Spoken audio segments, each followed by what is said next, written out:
Welcome to Buckeyes Tomorrow Morning for Friday, July 7th. I'm your host, Tom Orr. The Indiana game is in 57 days. The game against Michigan in 141 days. Big Ten Media Days just over 2.5 weeks away.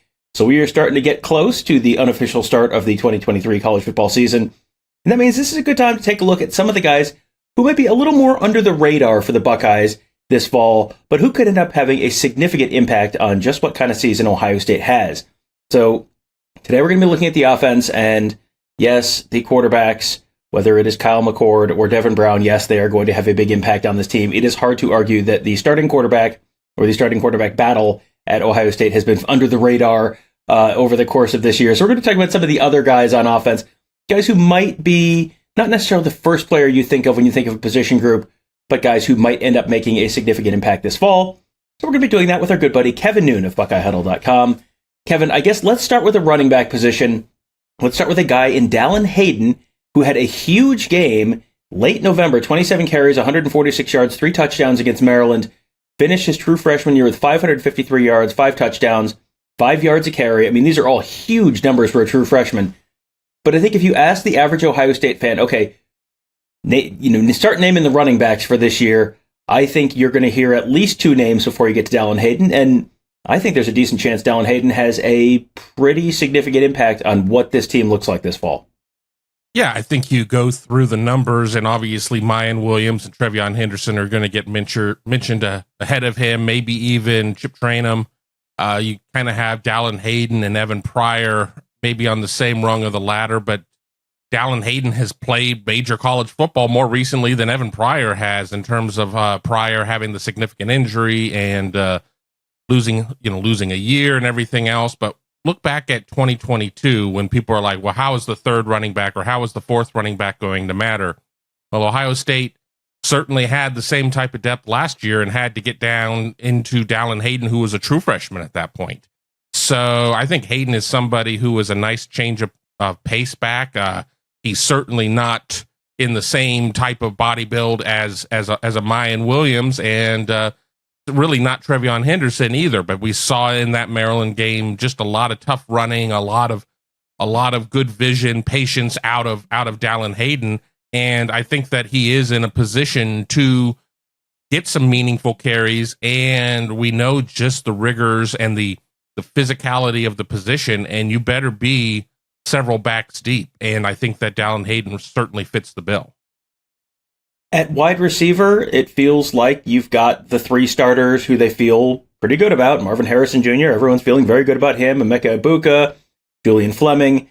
And then behind them, you have the true freshman phenom Carnell Tate, who got a bunch of attention this spring. And then there's a couple guys behind them, and not necessarily even behind them, but a couple other guys who are going to be in that mix for that 5th, 6th, maybe 4th, maybe 3rd wide receiver position at some point during the course of the fall. That is Jaden Ballard and Xavier Johnson. And, Ballard was the first name that I thought of when I got to this, because he had that huge game against Toledo last year. 8 catches, 150 yards, 5 yards, that long touchdown. And then after that, 2 catches for 28 yards. I think it was 4 for 113 against Toledo and 2 for 28 after that.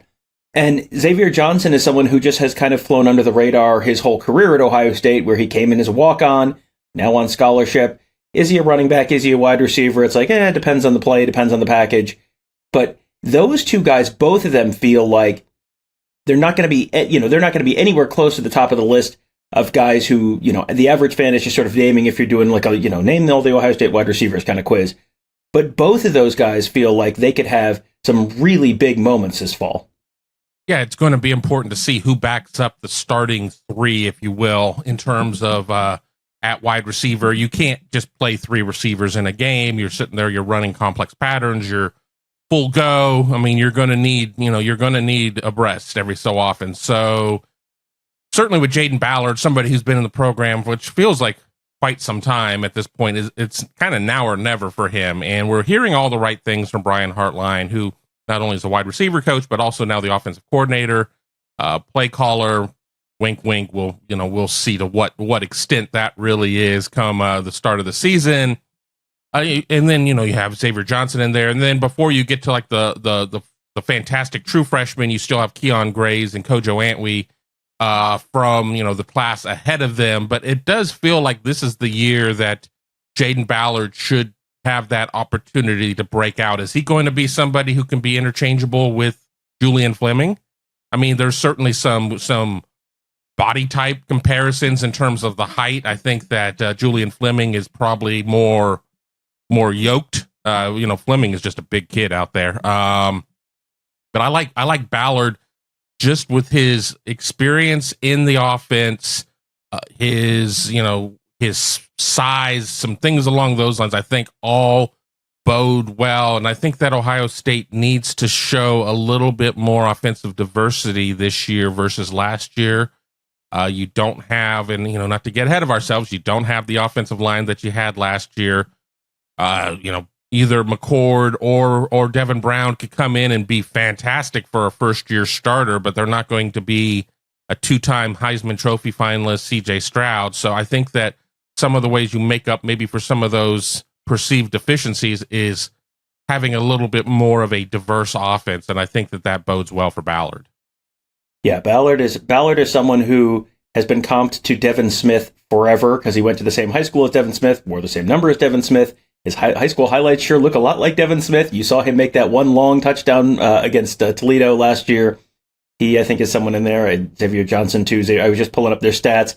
Xavier Johnson had 2 touchdown catches last year, and I bet you can remember both of them off the top of your head because there was a real big one against Notre Dame and a real big one against Georgia. So, yeah, he's someone who probably, both of those guys, they combined for fewer receiving yards than Cade Stover had last year, almost more than 100 fewer receiving yards than Cade Stover had last year. But feels like they could make an impact this year, and Cade Stover definitely going to make an impact as tight end 1. The big question now, Kevin, is Ohio State always loves to run those 2 tight end packages at 12 personnel. Who is going to be that second tight end? Because whoever it is definitely an under-the-radar player. Joe Royer, 2 catches, 10 yards last year. G. Scott, 5 catches, 28 yards, that touchdown against Michigan State last year. Jelani Thurman, the true freshman. Bennett Christian had no catches last year. He's in the mix there, too. Sam Hart. I mean, you got all these guys who are kind of in the mix for that second tight end spot. Whoever that is, it feels like whoever that is, they're going to end up having a bigger role than people are probably thinking right now.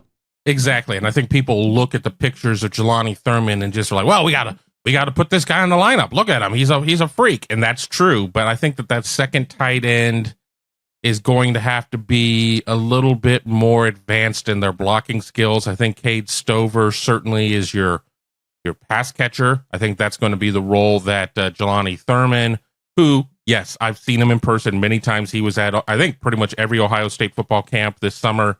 Every time he walked around, it's like, damn, that kid he just looks like a football player. But I don't think that this is going to be the year for him to be that second tight end in the 12. I think it is kind of a Royer Scott type of situation. Royer was the first guy to come in when Stover got hurt against Georgia. I mean, minimal role in terms of skill position, but he was out there blocking. I mean, obviously G. Scott has been in the program forever and a day.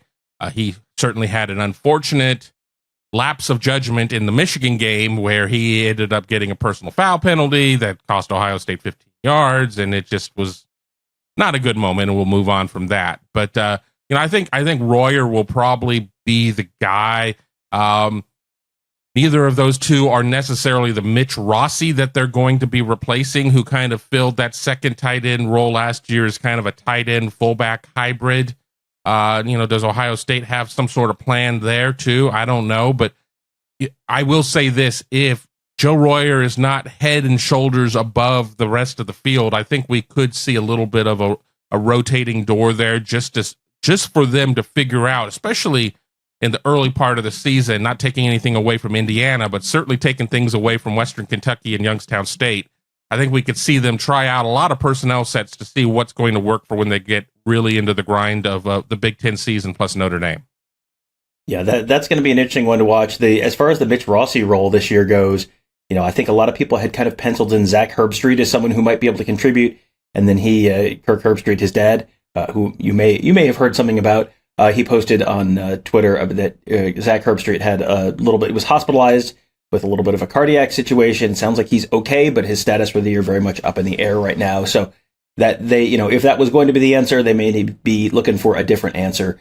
And, they're still looking for answers, it feels like, on the offensive line as well. And the last two guys I had here on the offensive line, one of them went through spring ball as the starting left tackle, which is, is he under the radar? He's probably not the first player you're thinking of when you talk about the offensive line for Ohio State this year.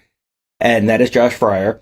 And the other one hasn't yet to play any kind of a snap in any kind of an official Ohio State practice, and that is Josh Simmons. He was a transfer from San Diego State. They came out of spring and they were kind of okay, it felt like, with Josh Fryer, and maybe he was going to be okay at left tackle, and the right tackle spot, it was Zen Michalski, it was Tager Shabola.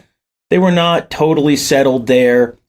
Josh Simmons coming in from San Diego State, this is not necessarily bringing in a Jonah Jackson where it's just a plug and play all Big Ten caliber player, but he's someone else who is in that mix potentially, for someone who has yet to step on the field for any kind of meaningful Ohio State practice.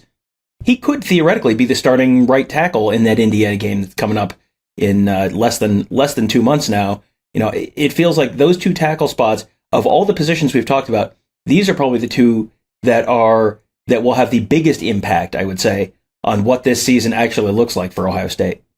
Yeah, and do they sit there, and does Ohio State, once they get into fall practice, do they flip them and put Fryer out at right, and do they put Simmons out at left? And I know there are people who are going to be watching who are screaming at the screen, going, "What about center? What about center?" Well, we could make a lot of argument there. And in an initial list, we had Jacob James and Carson Hinsman in there too. So I wanted to address that just so our comments aren't filled with us being like, "Hey, dummies, you left out the third offensive line position." But it'll be interesting because remember, with Josh Fryer, he did come out a couple times during meaningful minutes last year wearing the 41 jersey as an extra offensive lineman / fullback.